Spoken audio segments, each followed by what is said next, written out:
Illini basketball postgame show from No One Asked Us. He's Craig Choate. I am Logan Lee. Craig, where you at, man? Courtside, baby. Craig is reporting live. Kind of courtside. Craig is reporting live from State Farm Center after an Illini victory over Penn State tonight, 60-55.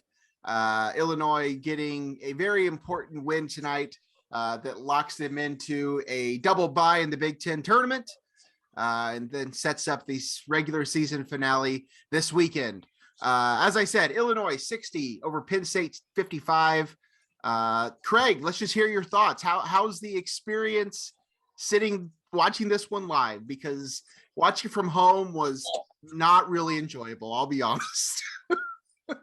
Yeah, it was a battle. Just nothing seemed to go in. And, I was here for the Arizona game in December, and this place was electric. Pretty much from tip until Arizona. Well, I guess they didn't really seal it, but until the end of the game. And tonight, there were only a handful of times that I really felt like the crowd was into this game. There was just no energy in this building for the majority of the game because Illinois couldn't do anything. They were just missing shots they normally make, and the offensive game plan, I think Penn State did a really good job of keeping Illinois out of what they like to do. They forced them to take threes, which Illinois likes, but they forced the other guys to take them. DeMonte took 10 threes today. So it took Illinois out of a lot of what they want to do, which is what Penn State does. They slow the game down and force you to do things you don't want to do. So it was a grind, but Illinois pulls it out in the end and remain, I guess, a game back in the Big Ten with technically still a chance to win the thing. So good fight once again. We've talked about the fight the last couple of weeks. A good fight from the Illini, and walk out of here with a win. We'll talk about the standings and what this game means here at the end. But real quick, just kind of want to go through some of the scoring. First off, I don't know if you realize this, but they talked about it during the broadcast. At halftime, there was only one Illinois player that had made 2 field goals. If I had given you DeMonte, right? If I had given you 5 guesses, who obviously because you watched the game, but if you had not even seen the game, if I gave you 5 guesses, who the only Illinois player with 2 field goals would be in the first half, do you think you would even get to DeMonte Williams? If I had not watched the game, if I was completely oblivious and off of all social media for 2 hours during the game, DeMonte Williams would have been about my 8th or 9th guess. Well, that was about the only offense Illinois had going tonight. DeMonte finished with a team high 14 points. As you mentioned, he was 4 for 10 from 3. That was for all 4 of his field goals. He did not make another field goal in the game. He did make 2 free throws. Kofi, just a very quiet 11-6 tonight. He didn't look great. They contained him a little bit, but he also, again, just missed some bunnies, just missed some layups. Even when yes, I know he had 2 or 3 guys on him consistently all night long, but again, these are shots that he makes throughout the season. He finishes with 11-6. Trent Frazier, 10 points for him tonight, 4 assists, 2 steals, had a big block, a Trent Frazier block tonight. That was exciting. And then I think down the stretch, the player of the game was Coleman Hawkins. Coleman Hawkins had 6 points. He finished the game with 6 points, but he made some clutch free throws at the end of the game. He was 4 for 4 from the free throw line, had a huge rebound off of the Trent Frazier missed free throw, and ultimately sealed the deal for the Illini. Craig is cutting in and out as he's watching whatever's going on post-game from State Farm Center. We're going to get a view of the court now. Your microphone is gone. I got 20% battery. Oh, great. So I gotta plug Mophie in. Okay. Well, this worked out well. All right.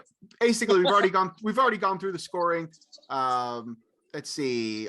Jalen Pickett led all scorers with 18 points tonight for Penn State. Seth Lundy. What is it about players named Pickett killing Illinois? That's a good point. I hadn't even thought about that. I hadn't even thought about it. I mean, yeah, the Coleman thing was really the only thing that I really wanted to touch on. I mean, he was clutch down the stretch for the Illini. As I mentioned, that big rebound, hit big free throws. Also, Penn State shot 3 free throws tonight. Yeah, oh, Dad's here. Hey, Dad made the show with the cameo. Right before the game ended, he brought that up. He looked at Illinois' free throw numbers, like 15 for 18 or 15. Illinois was 15 for 17. And I was like, "Oh, Illinois, Penn State only shot 3 free throws this whole game." It's crazy. Goes back to the comment I think you made a couple games ago, how it's hard to believe that Illinois doesn't foul people as much as everybody else, and here they are not fouling them at all. So that was at least something to be proud about. But all right, I want to get this thing wrapped up so I know you can get out of there and everything else. Do you have anything else you want to talk about real quick? We got time. You got time? You got all the time in the world. You mean they haven't kicked you out yet? They're not kicking us out. I mean, look at that. You got Kendrick Green over there. Kendrick Green, football player. I saw that Kendrick was He's over there somewhere. I don't know where. I saw that Kendrick was there. That's what it was. So you're not the most famous. You're not the most famous person attending the game tonight. For once, no. Okay. Yeah, I think we can do a couple more topics. If there's something else you want to talk about, we can talk about 1 or 2 more things, and then we can wrap it up. Sure, we can talk about where the hell was Alfonso Plummer tonight. Yeah, they already turned the stat boards off here, so I don't have the stats in front of me. Well, he was 1 for 5 from the field and 1 for 4 from 3. He hit 1 early. I feel like he hit 1 early, and then he was non-existent. From 3, Illinois was 9 for 28 tonight. DeMonte had 4 of those. Trent had 2. Jake had 2. Plummer was 1 for 4. Coleman was 0 for 4 from 3. I don't really know that he needs to be taking a lot of those. I know he can make them. I don't know. There's not a lot you can take from this game, I don't think. You don't really love the effort that they gave in the first half, and they showed to be a little bit better in the second half. Penn State made some shots, but then at the end, this came down to Penn State missing shots, I think was just as important as anything else. Illinois had some good defense down the stretch, but Penn State just flat out missed shots. And I think that's ultimately what won Illinois this game. You agree? Yeah, I think, yes, I think DeMonte for percentage, 4 for 10 from 3 doesn't, I mean, it's 40% from 3 is pretty good. It's not bad, but if you were to tell me that DeMonte Williams took 10 threes in the game, I would not like Illinois' chances. But when they're taking away and Frazier and Plummer and Grandin are hitting, to have DeMonte as a 4th option behind the arc making 4 threes, that's credit to DeMonte for being ready to contribute, because Penn State did a good job of taking Plummer specifically out of the game. Yeah. Trent did get some of his points. How many did Trent end up with tonight? 10 points. 2 for 5 from 3. 2. Yeah. 2 threes tonight. He had 10 points. Trent got a couple off. Yeah. But I think Penn State just did a good job of executing their game plan, of taking Illinois' guys away. Me and Dad kept saying, Kofi's not getting the ball. We're not getting the ball to Kofi. And that's kind of on Brad to draw up plays, but that's also, I think they defended it very well. They weren't letting the easy entry pass in, and were fronting him some, and they made it tough on Illinois guards for the entry pass. So, it's a game that these Penn State games always seem to be close. They always seem to be a grind, and you had to battle through it and get through it. And Illinois did just that. Omar Payne didn't play a lot. I don't have his minutes in front of me, but he did have 2 points on that nice little turnaround layup in the first half. He kind of got the ball at the top of the free throw lane and didn't really know what to do with it. And he just kind of whipped around and laid it right in. He did have a couple of rebounds too. So in very limited time, Omar Payne was manageable. Yeah. I was stunned by that move. I didn't know he had it. No, he's athletic, but didn't know he had that. I think I said something like, "Was that? Who was that?" Like, what just happened? We should mention too, Grandison left the game with the injury. Yes. Yeah, I didn't really know what happened. Even watching on TV, it was hard to tell what happened. Looked like shoulder.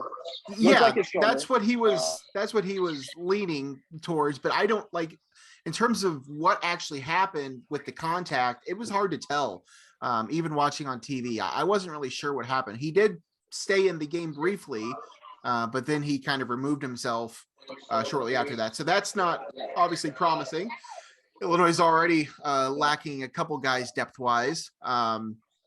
So you hope that's not huge. Andre Curbelo tonight, 4 points, 3 turnovers, couple assists, got a rebound. He again wasn't really much of a factor. But again, this Illinois team, they have enough guys. They have enough guys that can hurt you, that can beat you. It wasn't him tonight for sure. But you okay? You're moving around a lot. Your cameras, just casually dropping phones. Great. This is excellent content. What you got for me now? I don't know if you can see it. No, some of the players are coming out and just shaking hands. Oh, are you going to go over there? Are you going to do a post-game interview? I could go sit right next to Brad. He's doing his for now. Go get a post-game interview. I mean, I don't know if I could get out on the court right now. I think you got to have like a special thing to get on the court right now. I don't think anybody's acting. You mean you're not official media? I did have not official media, but I did have a couple of the social security people be like, "What are you doing here? What are you doing back here?" We'll make that a goal for next year. We'll get our press credentials, get you back into media form. Yeah. Now that get a couple years under your belt. All right, let's look ahead really quick to what's ahead for Illinois. Their last regular season home game is Sunday. They host Iowa. Big game for a lot of reasons. This was probably the more important game just because you guarantee that double bye now. You beat Iowa, you still have a shot at the Big Ten title, but you need Wisconsin to lose to Nebraska, which isn't likely, but Nebraska also just beat Ohio State. So that's certainly not out of the realm. Where's that game at? That's a great question. Let me look. That game is in Madison. That is in Madison on Sunday. Yes. I don't know. What day is it? I want to say every Big Ten team plays Sunday. I could be wrong on that, but I feel like that's like the end of the season. Like, I could be wrong. I don't have my calendar in front of me. It is, yes, it's Sunday. So those are both on Sunday. Illinois plays at 7:30 against Iowa. So by the time that game starts, they will know what they need to do. If that's even something they care about at that point. I'm sure they will care about it. It's hard to not, but Nebraska and Wisconsin play at 2:00 on Sunday. Illinois and Iowa play at 7:30. So that's what's ahead for the Illini.